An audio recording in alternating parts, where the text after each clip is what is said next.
Isaac, are you ready to start? We're ready. Right. We're going to start by browning the meat, because browning meat just gives more flavor. And anytime you have an opportunity to make something more delicious, you probably should.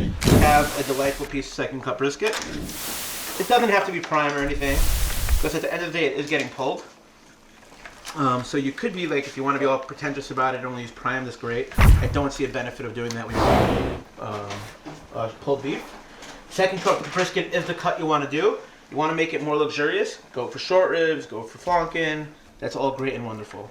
I got a pan preheating back there. I'm going to put in some oil. What kind of oil are you I'm using canola because that's what we have, and there's no reason to stock 10 types of oil. But grapeseed is fine. I love bone sucking sauce. And I know bone sucking sauce is nice and sweet. I know it's going into a babka. You know, so at the end of the day when you're eating that babka, you're going to have the sweet dough, you're going to taste that tangy, sweet barbecue sauce.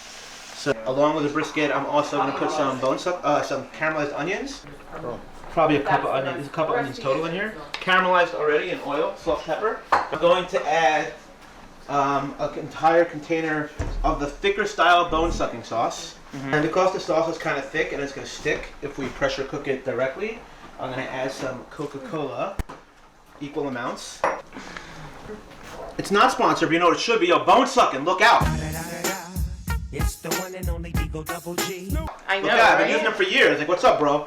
You don't even have to pay me. Hey, maybe twist the bottle a little bit. Send me a case once a month, you know, There you we're go. good. Actually- Okay, now look at that. I mean, look at that. Bone sucking good. Bone sucking good.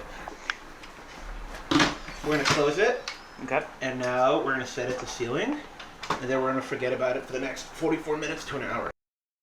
We just rolled up some gorgeous babka dough. Okay, really gorgeous. We just rolled it out. Recipes in this issue, right? Yeah, Shavous issue. Shavous issue. We got this amazing babka dough. In front of us, we have that pulled beef we made earlier, just shredded. And we're gonna start making a pulled beef babka. Wow. Get that meat down there. What a cool idea. Wow. I came up with the OG pulled beef babka. On the other light on. I stole it from a recipe for pulled pork sweet buns. Well, look at that layer. You see that layer? That layer. See that layer? That layer of pulled beef. I mean, this is gonna be dope. It's gonna be sick. You see that? Start by going like this. Fold it over nicely, nicely. Okay. Gentle.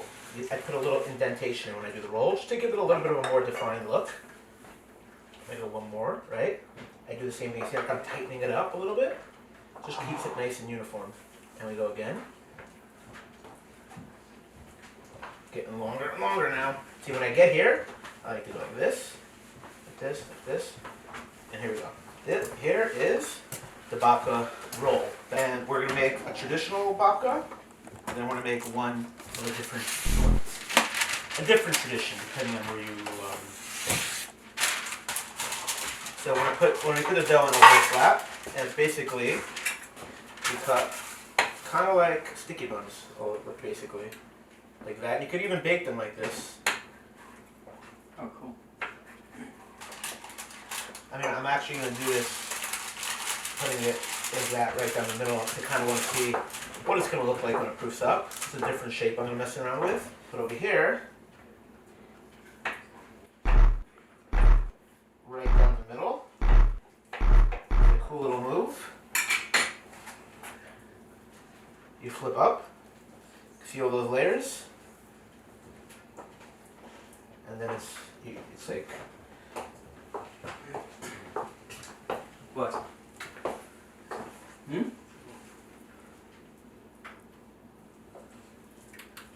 that. Right over there. Squeeze it in. And now, the little babka is going to take a little nap until we're ready to bake it up. In the meantime, How did you pull the beef? You put it in a food processor or you just pull it by hand? keep shredding by hand. Food processor is great for that as well. You just have to keep pausing like bzz, bzz, bzz. You don't want to over puree it. Correct. We got lunch. Lunch came. Lunch can? Hey, what's going on? Got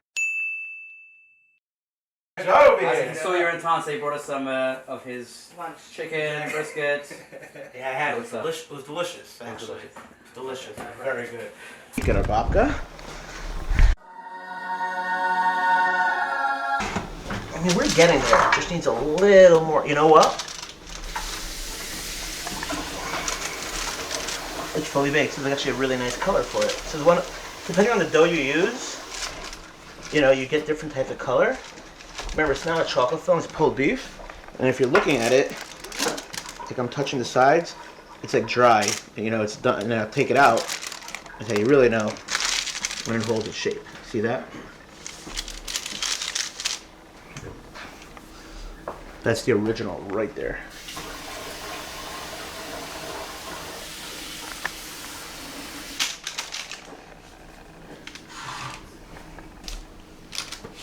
And this is Chef Issac signing off.